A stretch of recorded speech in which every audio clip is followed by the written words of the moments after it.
Yahu sahabat Suar Sunderman, kita bertemu kembali dalam podcast edisi khusus rancangan khotbah. Saya Eka Sugianto Lase akan menjadi host dalam podcast ini, dan tentunya saya tidak sendiri. Saya telah ditemani oleh narasumber kita.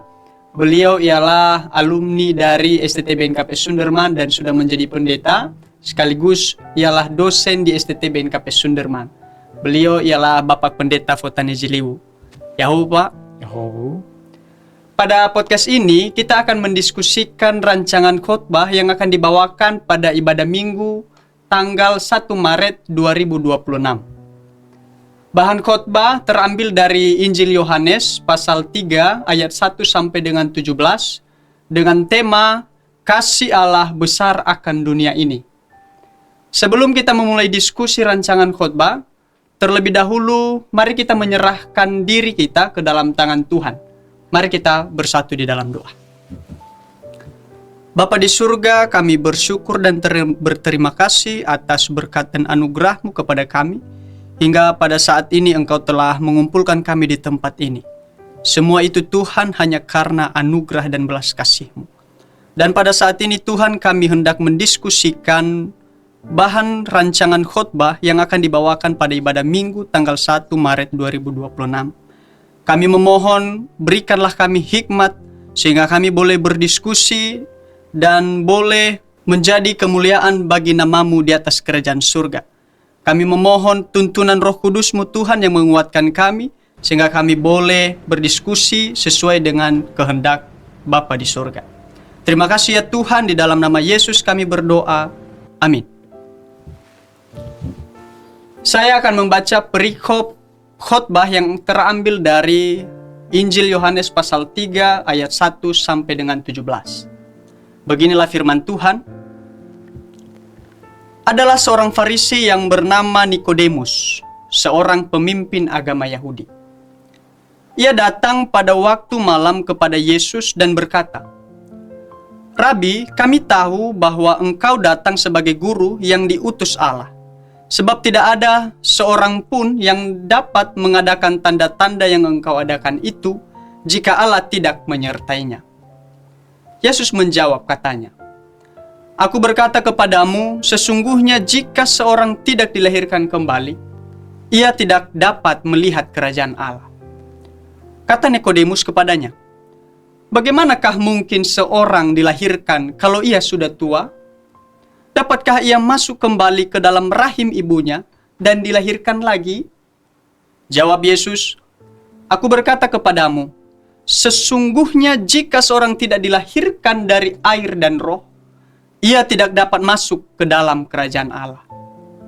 Apa yang dilahirkan dari daging adalah daging, dan apa yang dilahirkan dari roh adalah roh. Janganlah engkau heran, karena aku berkata kepadamu, kamu harus dilahirkan kembali. Angin bertiup kemana ia mau, dan engkau mendengar bunyinya. Tetapi engkau tidak tahu dari mana ia datang, atau kemana ia pergi.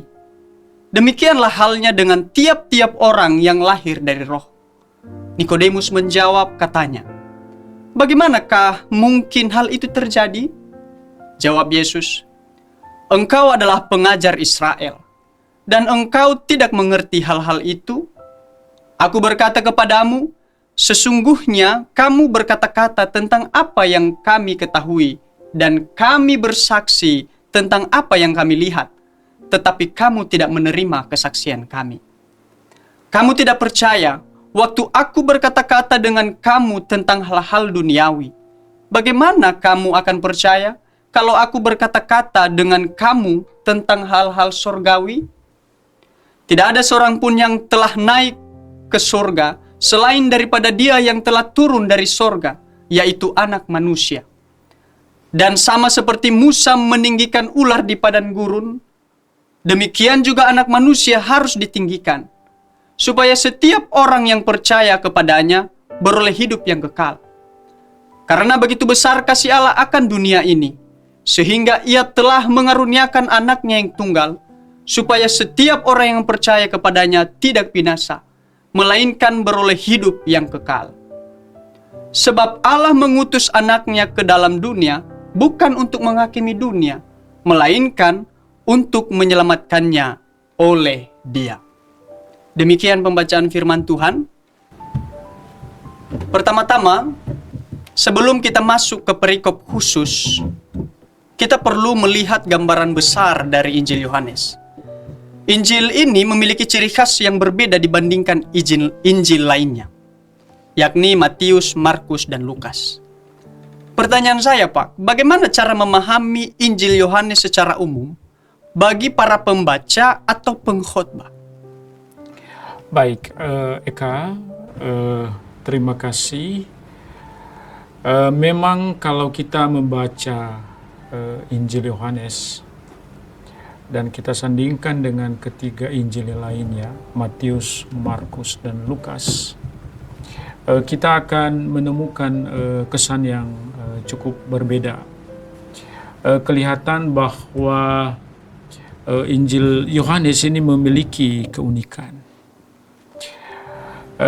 Kalau boleh saya katakan, Injil-Injil sinoptik itu, Matius, Markus, dan Lukas, hendak menampilkan kepada kita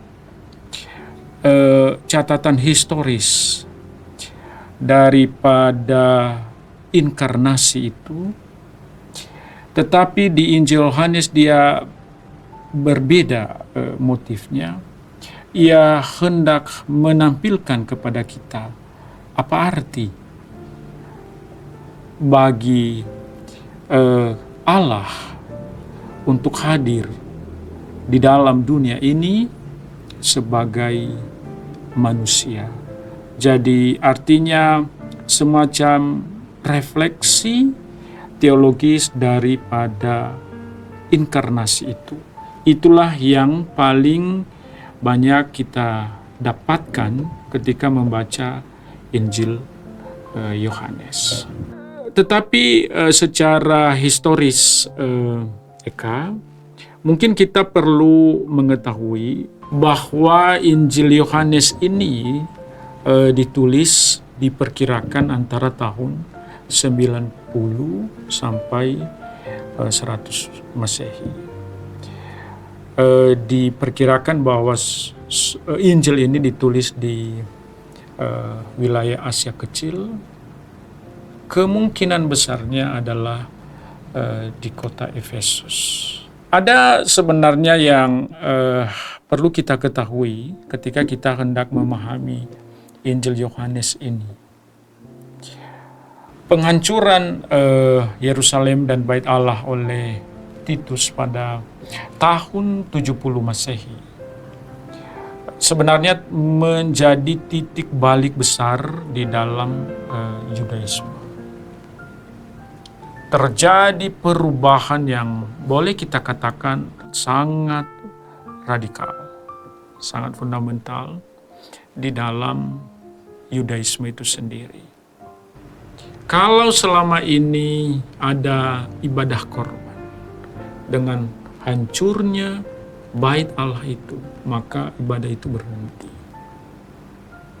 Dengan demikian, maka identitas Keyahudian dicoba direkonstruksi tanpa bait suci di Yerusalem lagi.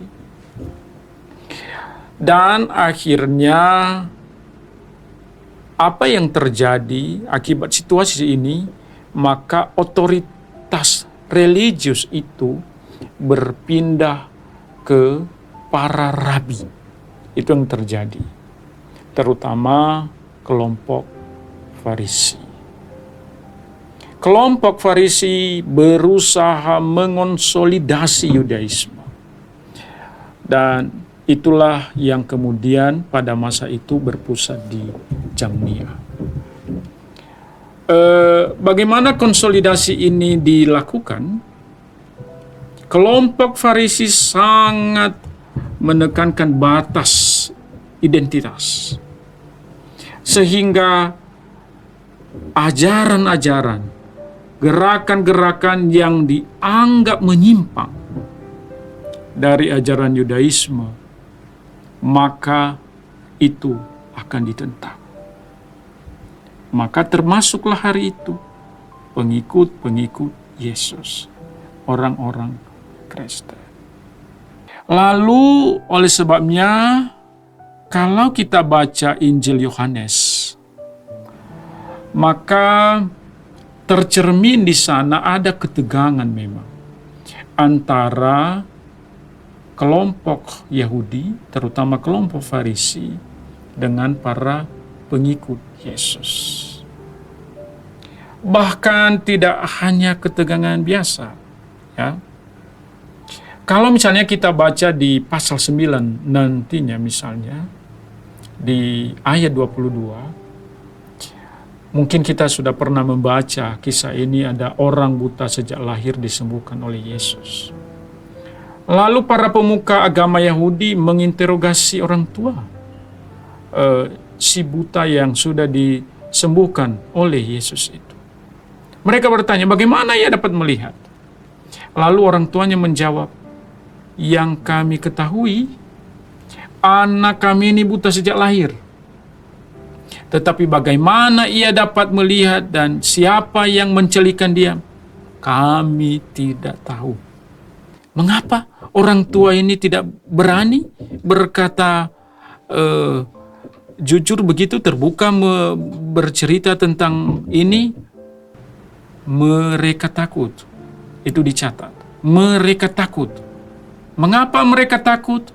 Para pemuka Yahudi telah sepakat bahwa setiap orang yang mengaku bahwa Yesus adalah Mesias akan dikucilkan. Jadi kurang lebih sebenarnya pada konteks ini, pada masa itu, orang-orang Kristen yang adalah berasal dari kelompok Yahudi mengalami pengucilan karena iman mereka kepada Yesus Kristus. Baik, Pak. Berdasarkan gambaran besar Injil Yohanes yang sudah Bapak jelaskan, saya menangkap bahwa sejak runtuhnya Bait Allah tahun 70 Masehi, timbul ketegangan antara pengikut Yesus dengan para rabi, terutama kelompok Farisi yang semakin menajam. Kita tahu bahwa kelompok ini bisa disebut sebagai golongan Yahudi garis keras.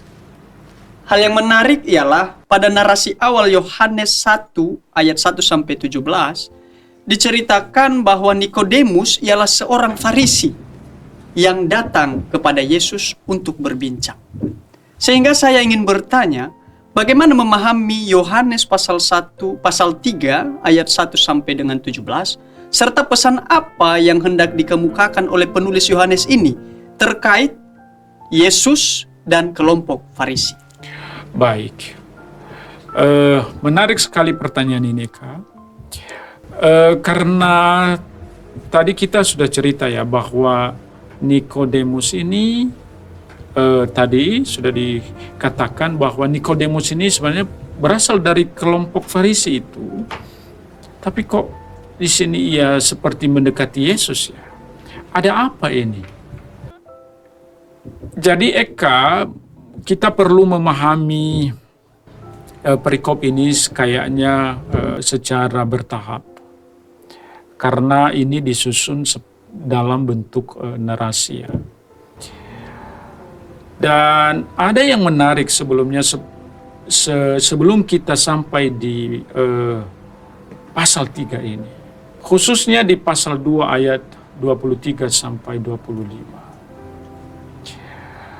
Di situ dijelaskan bahwa Yesus di Yerusalem selama hari raya Paskah.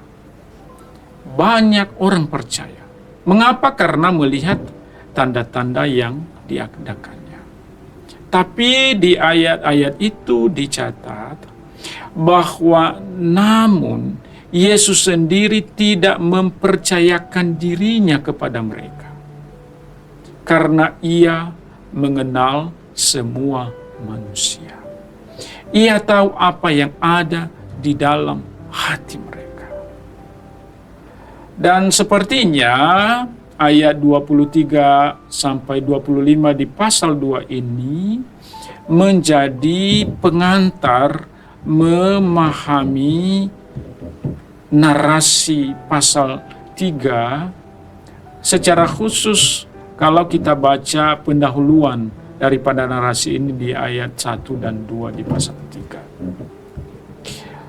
Ada seorang Farisi, ya. Farisi ini adalah tentu ahli agama, ya, penafsir Taurat. Dan tadi kita sudah katakan bahwa mereka ini berusaha menjaga kemurnian Yudaisme. Lalu disebut namanya adalah Nikodemus. Sepertinya memang Injil Yohanes memberi perhatian kepada sosok ini, karena tidak hanya di pasal 3 ini Nikodemus ini disinggung namanya, ya.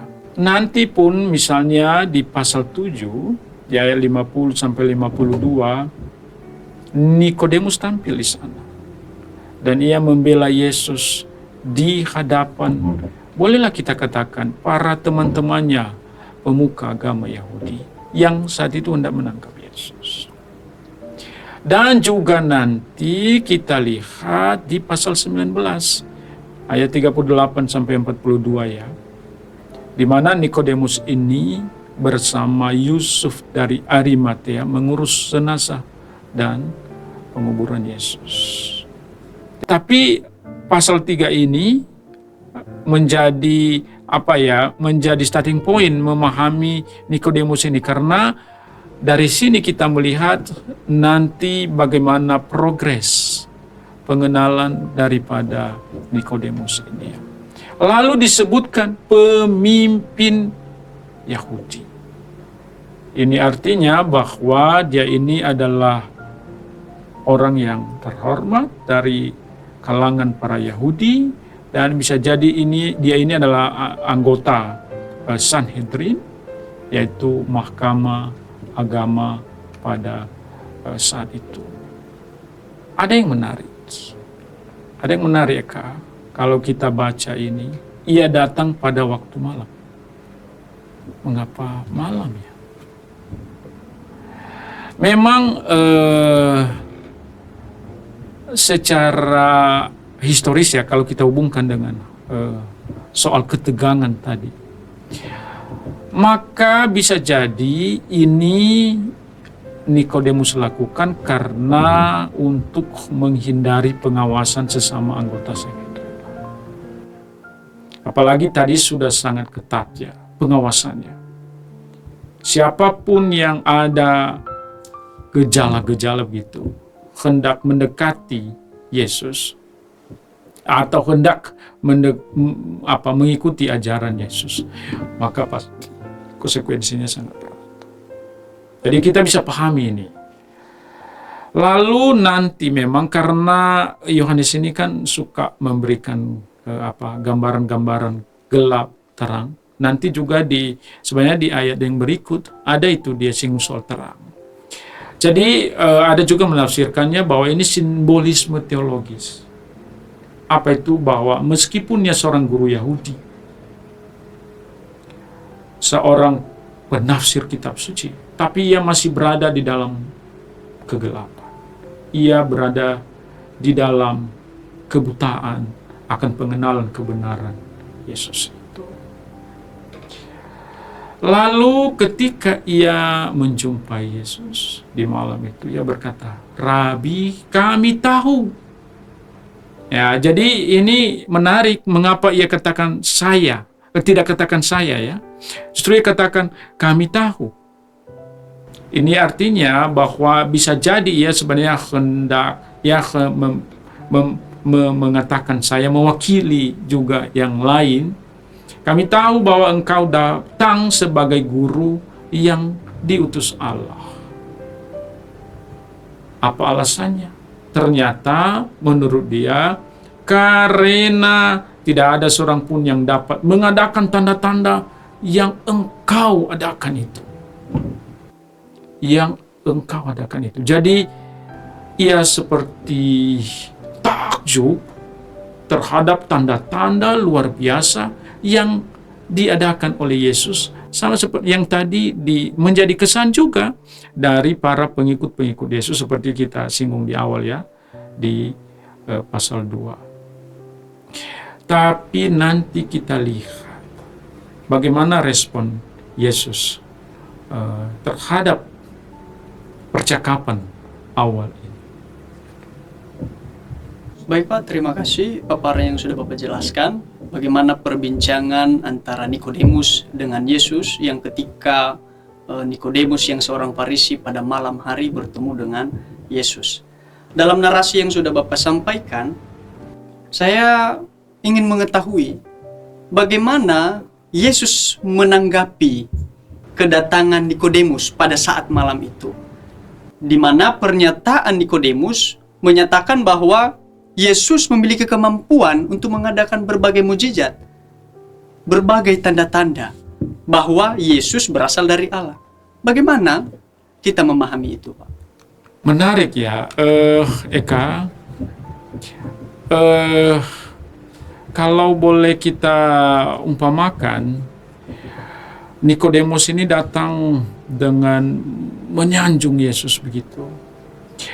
Bahwa wow, tanda-tanda yang engkau lakukan luar biasa dan tidak ada seorang pun yang bisa melakukan itu. Dan itu membuktikan bahwa engkau adalah berasal dari Allah gitu.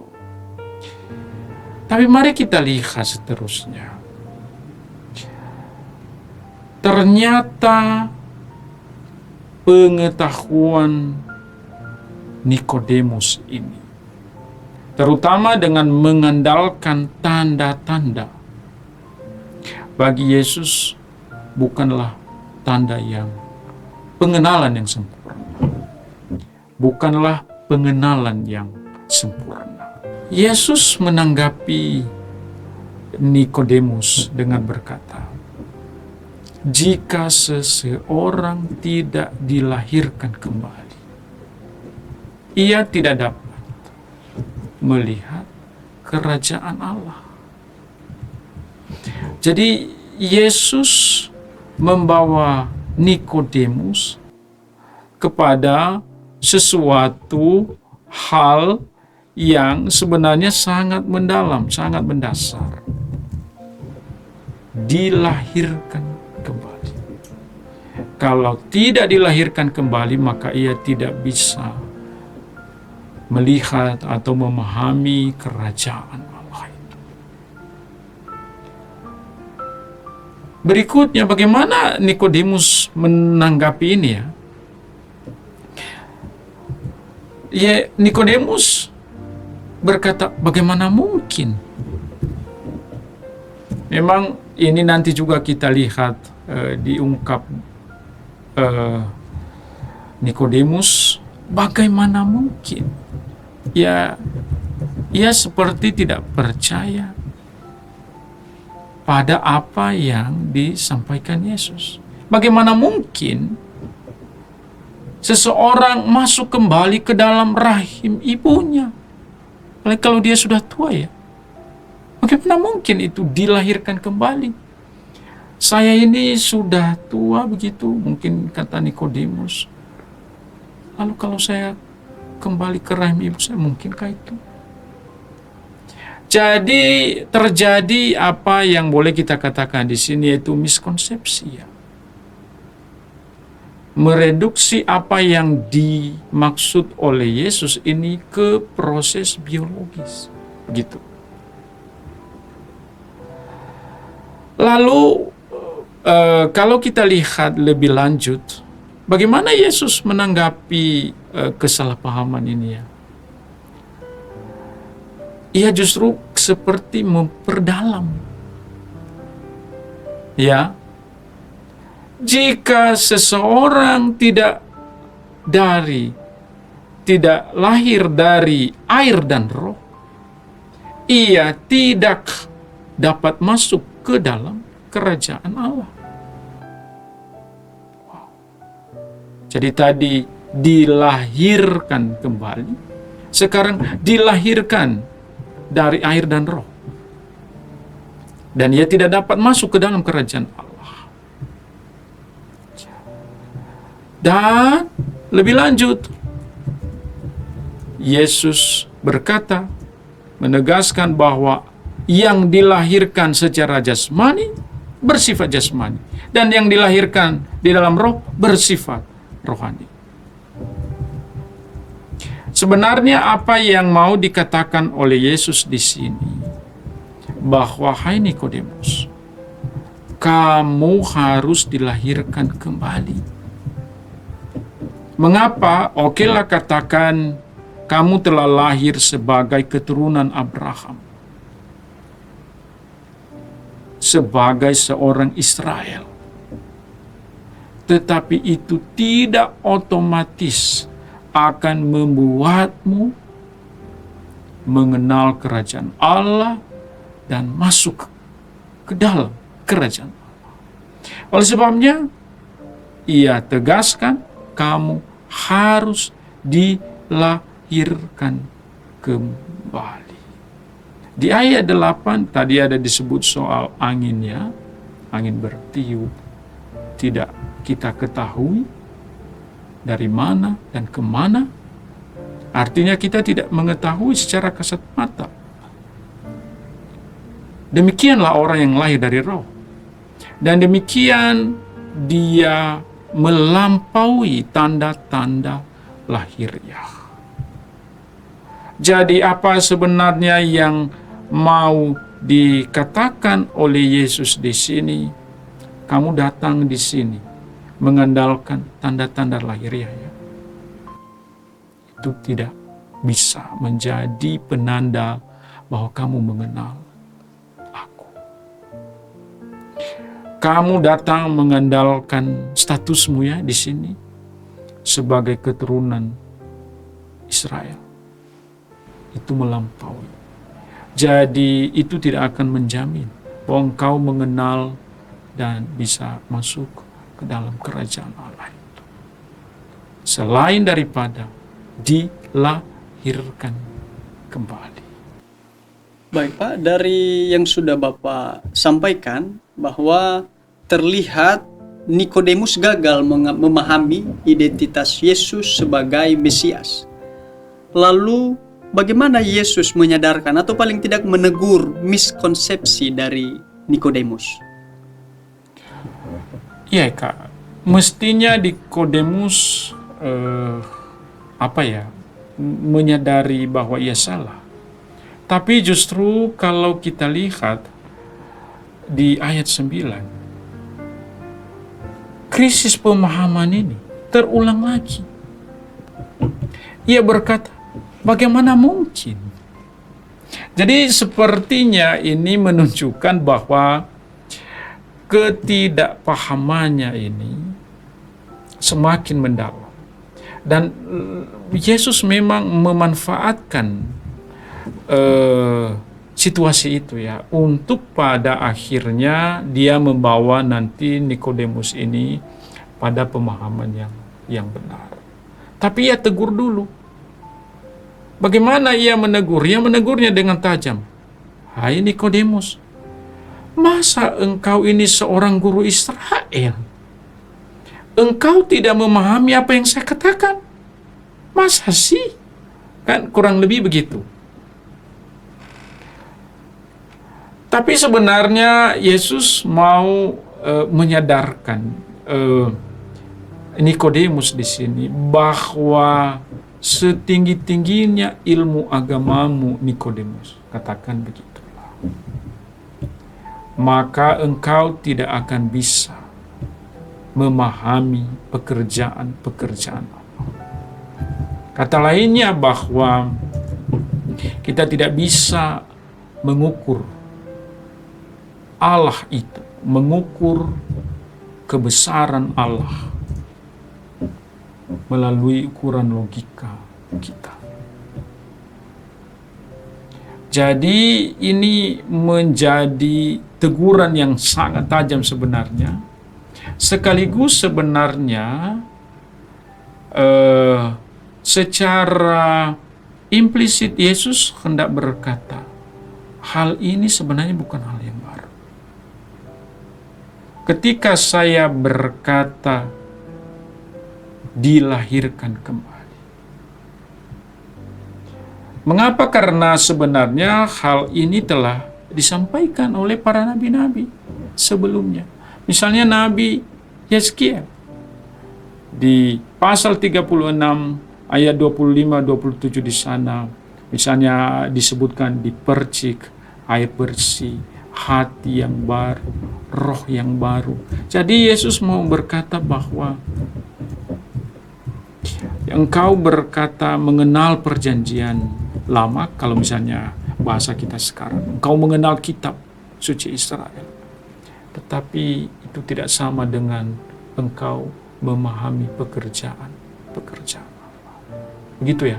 Jadi Yesus membawa pemahaman tentang ini ke arah yang lebih mendalam, melampaui sekadar pengetahuan logika manusia.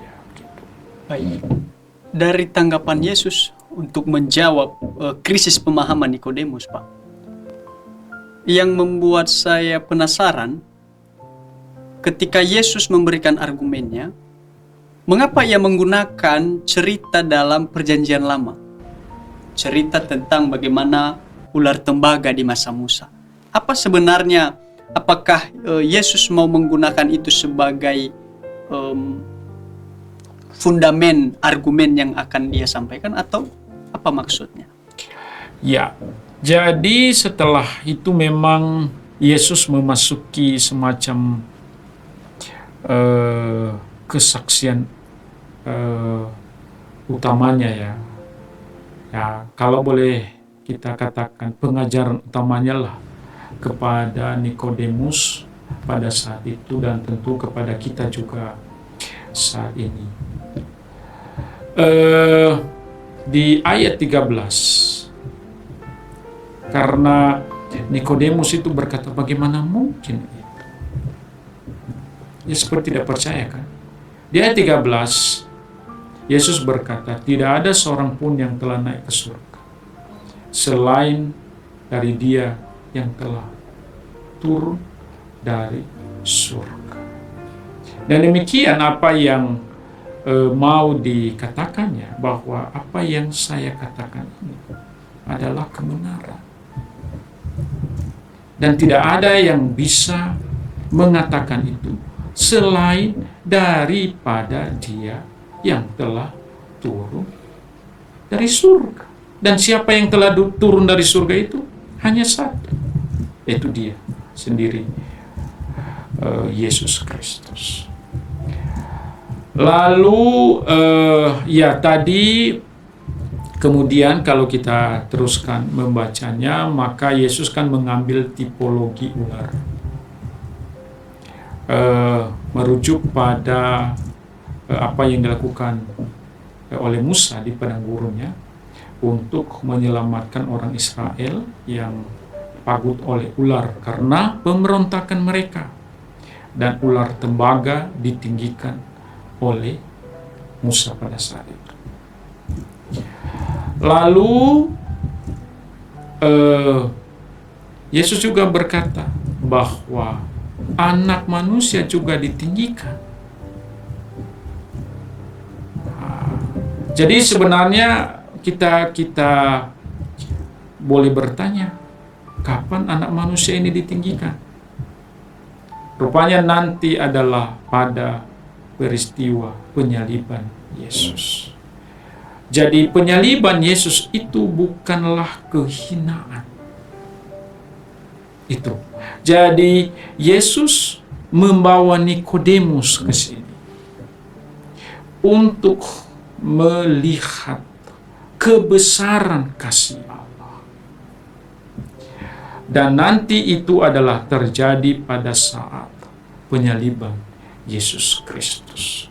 Jadi penyaliban Yesus Kristus itu bukanlah kehinaan, tetapi bukti daripada kebesaran kasih Allah untuk menyelamatkan manusia dari dosa. Jadi sebenarnya apa yang boleh kita lihat di sini, kalau misalnya kita katakan kebesaran kasih Allah, kebesaran Allah, karena itu tadi argumentasi awal daripada Nikodemus ya, melalui tanda-tanda. Tapi bagi Yesus, kebesaran Allah itu, mungkin banyak orang berkata, oke, karena ia berasal dari Allah, yes, dan karena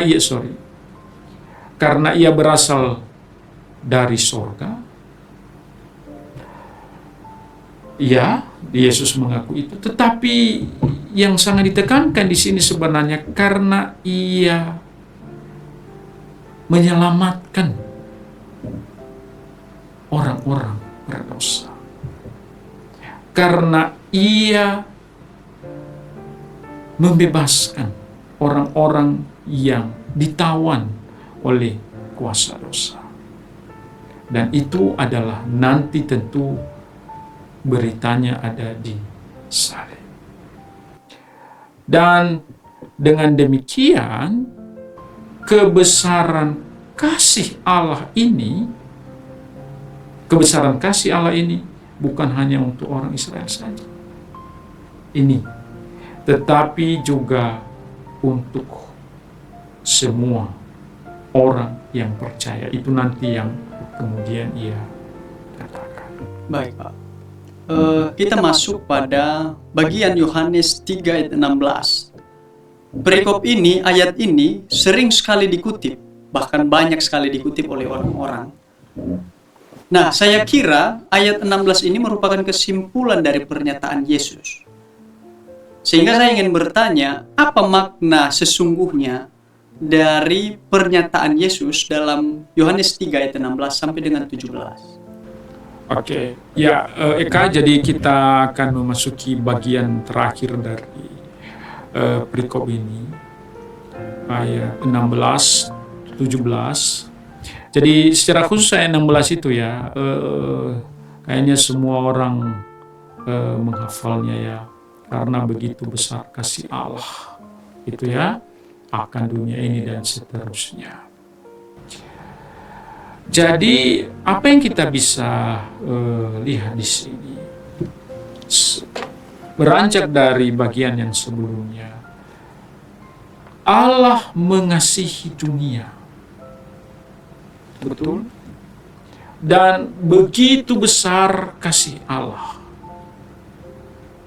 dan ia turun dari surga untuk itu. Tetapi tidak hanya berhenti turun dari surga, justru ia yang turun dari surga itu nanti disalib. Bagi siapa yang percaya kepadanya akan selamat. Ada yang menarik di sini, karena begitu besar kasih Allah akan dunia. Dunia, kalau misalnya kita baca Injil Yohanes, biasanya digambarkan sebagai sistem yang memberontak dan membenci Allah. Tetapi di sini, yang memberontak dan membenci Allah itu justru menjadi sasaran kasih Allah. Dan kebesaran kasih Allah itu sangat nyata dengan ia mengaruniakan anaknya yang tunggal. Ini artinya bahwa pengorbanan Allah itu besar. Anaknya yang tunggal ia karuniakan untuk menyelamatkan dunia. Dan di ayat 17 nanti kita melihat bahwa Injil Yohanes ini menekankan misi mesianik ini adalah bukan untuk menghukum. Narasi-narasi mesianik yang menghukum itu sebenarnya sudah sangat umum di dalam tradisi Yahudi. Karena di sana mereka berkata pada saat itu orang-orang Israel akan dibebaskan dan bangsa-bangsa lain akan dihukum. Tapi di sini Yesus berkata, misi saya ke dunia ini bukan untuk menghukum, tetapi untuk menyelamatkan. Jadi apa yang boleh kita lihat di sini, kalau misalnya kita bicara eskatologi, maka eskatologi itu adalah soteriologi, penyelamatan. Makanya memang nanti kalau kita lihat bagaimana warna eskatologi daripada Injil Yohanes itu bukan nanti, tetapi sekarang. Jadi ketika Allah sudah di dalam dunia ini, itu sebenarnya adalah eskatologi penyelamatan Allah itu. Jadi itu yang kita lihat di ayat 16 dan 17 ini. Oke, Pak. Tentunya dari sekian banyak yang sudah Bapak paparkan kepada para pendengar pada podcast ini, tentunya kita tidak hanya berhenti pada pemahaman, tetapi juga bagaimana menyampaikan pesan ini kepada jemaat. Sehingga saya ingin bertanya, bagaimana mengkhotbahkan perikop Injil Yohanes pasal 3 ayat 1 sampai dengan 17 ini di Minggu Reminiscere berdasarkan tema kasih Allah besar akan dunia ini. Baik, jadi sekarang kita memasuki bagian yang praktis begitu ya. Bagaimana mengkhotbahkan ini? Yohanes pasal 3 ayat 1 sampai 17 ini pada hari Minggu yang akan datang. Sepertinya kita perlu dibantu memahami apa nama minggu untuk tanggal 1 bulan Maret ini. Kita ini sedang berada dalam Minggu Prapaskaya. Dan minggu tanggal 1 Maret ini disebut sebagai Minggu Reminiscere. Dalam bahasa Nias, teretedeu wa akhedede andre yawiko. Ba faebua dedeu andre. Moroi ba zile bertasaya. Bahasa Indonesianya, ingatlah segala rahmat-Mu dan kasih setiamu ya Tuhan, sebab semuanya sudah ada sejak purbakala. Ini berdasarkan Mazmur ya, 25 ayat 6.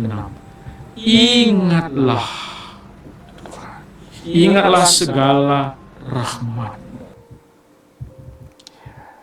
Inilah seruan kita di masa Prapaskah ini. Kita berseru, Tuhan ingatlah kami. Begitu ya. Kita butuh diingat oleh Tuhan.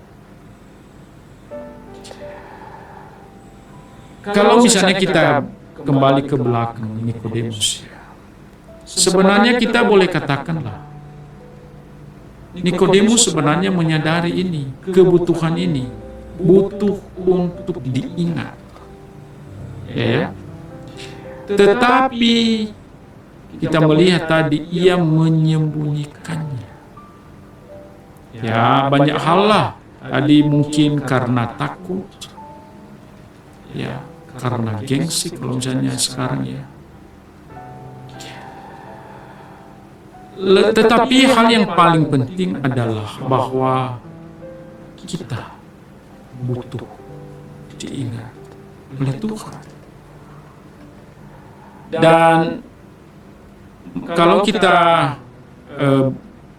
merujuk bagaimana narasi tadi, Nikodemus pada awalnya mengandalkan pengenalannya akan tanda-tanda lahiriah, mengandalkan statusnya sebagai keturunan Abraham.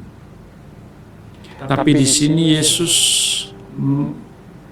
kalau kita lihat apa yang paling mendasar di sini, bahwa jangan ingat itu, bukan itu, jangan sebut-sebut itu, karena itu tidak akan membuatmu istimewa. Tetapi yang membuat kita istimewa itu adalah apa yang ia lakukan. Dan itu adalah di dalam dirinya sendiri. sebagai bukti daripada kebesaran kasih Allah akan dunia ini. Jadi sejak manusia jatuh ke dalam dosa,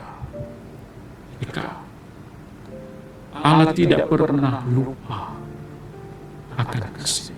Ia selalu mengingat itu, janjinya untuk menyelamatkan dunia. Dan ia buktikan ini dengan memberikan anaknya yang tunggal. Dengan demikian, masa-masa kita mengingat penderitaan dan salib Kristus adalah sebagai pengingat bagi kita akan kebesaran kasih Allah. Sekaligus ia, kalau boleh kita katakan, Tuhan hendak berkata kepada kita, jangan takut, aku selalu mengingat, karena kasihku padamu begitu besar, sampai pun anak saya korbankan, saya berikan untuk. Jadi maka ini menjadi pesan yang sangat kuat kepada kita sekarang. Ada banyak orang sekarang hidup dalam kekhususan. Ada banyak orang hidup di dalam kekecewaan. Ada banyak. Dan kadang-kadang itu bisa membuat mereka meninggalkan Tuhan. Karena seolah-olah Tuhan tidak mengingat mereka. Tidak. Di minggu ini memang kita berseru, ingatlah Tuhan, ingatlah kasih setia. Dan Ia berkata kepada kita, kalau boleh saya katakan, tidak perlu engkau ingatkan saya. Sejak semula sampai sekarang dan sampai yang akan datang, kasih setiaku tidak akan berubah. Kebesaran kasihku itu telah saya buktikan. Dan demikian ini menjadi kabar baik bagi kita. Sehingga ini menjadi kekuatan bagi kita ketika kita hidup atau kita mengalami pengalaman-pengalaman yang pahit, pengalaman-pengalaman yang kadang-kadang membuat kita kecewa dan berputus asa. Jadi inilah yang mungkin menjadi berita atau pesan yang paling kuat nanti pada khotbah di tanggal 1 bulan Maret ini. Sehingga karena begitu besar kasih Allah akan dunia ini, sehingga Ia mengaruniakan anak yang tunggal, supaya setiap orang yang percaya kepada-Nya tidak binasa, melainkan beroleh hidup yang kekal. Itu ayat hafalan pada hari Minggu ini. Baik, Pak. Sungguh dalam sebenarnya makna dari cerita Nikodemus dengan Yesus ini. Nah, dalam percakapan mereka, Pak, ada kalimat tentang lahir kembali. Saya ingin tahu lebih dalam apa sih maknanya ini. Maksud dari Yesus yang mengatakan kepada Nikodemus, siapa yang mau selamat maka ia harus lahir kembali. Wow, ini pertanyaan yang sangat menarik ya Kaya. Karena ada banyak orang mendebat bagian ini soal dilahirkan kembali. Tapi mungkin kita perlu dibantu karena ini sudah masuk semacam interpretasi begitu ya. Dibantu oleh bagian-bagian kitab lainnya. Misalnya di 1 Petrus pasal 1 ayat 23 ya.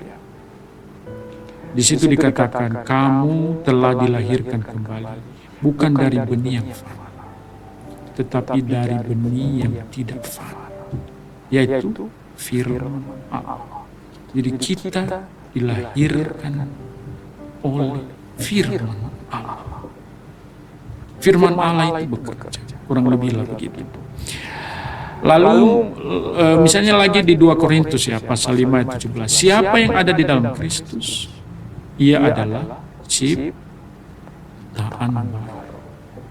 Dan saya pikir ini juga bisa kita hubungkan dengan teologi gereja kita ya, khususnya teologi Lutheran. Bahwa kelahiran baru itu sebenarnya adalah pekerjaan itu di dalam teologi Lutheran. Jadi bagaimana Allah melakukan itu? Dalam teologi Lutheran dia punya sarana, yaitu firman dan baptisan. Ini tidak boleh dipisah ya. Dan di dalam penjelasan dalam konfesi Lutheran disebut bahwa di mana ada firman, di sana ada roh turut bekerja. Jadi firman, baptisan, dan roh kudus. Jadi apa yang boleh kita katakan sebenarnya untuk membantu kita menjawab pertanyaan ini adalah, ini sudah masuk ke, kalau boleh kita katakan interpretasi teologisnya ya, karena ini tidak disebutkan oleh Yohanes pasal 3 ini. Berarti ini terkait dengan baptisan. Jadi baptisan itu adalah sarana dari Allah untuk kita dilahirkan kembali. Itu ya. Dan kalau kita membaca katekismus Luther kecil secara khusus, arti baptisan ini sangat berkaitan dengan makna bahwa kita dikubur bersama Kristus dan bangkit bersama Kristus. Jadi dikubur bersama Kristus dan bangkit bersama Kristus. Dan itu artinya bahwa di luar daripada kematian dan kebangkitan Yesus tidak bisa. Sehingga kelahiran kembali berpusat kepada Yesus Kristus. Dan terkait lagi dengan baptisan, bahwa tentu kita tahu bersama bahwa baptisan itu adalah memeteraikan kita ya sebagai milik Allah. Dan ini sangat terkait dengan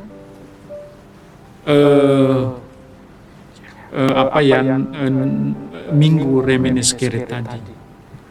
Ingatlah. Dan tadi saya katakan bahwa kita tidak perlu mengingatkan Allah sebenarnya kalau boleh kita katakan. Justru Ia telah memberi kita sarana. Dan Ia hendak berkata bahwa saya selalu mengingat engkau sebagai anak saya. Jadi kita ini adalah anak-anak Allah, dan dengan demikian sebagai anak-anak Allah Ia pasti selalu mengingat kita dalam situasi apapun yang kita alami di dalam kehidupan ini, karena kita adalah orang-orang yang telah dibaptis di dalam nama Allah Tritunggal itu. Dan demikian betul bahwa kita tidak perlu lagi takut sesungguhnya, karena di dalam baptisan Allah telah memberikan kita janji bahwa Ia tidak akan melupakan kita. Luar biasa sekali.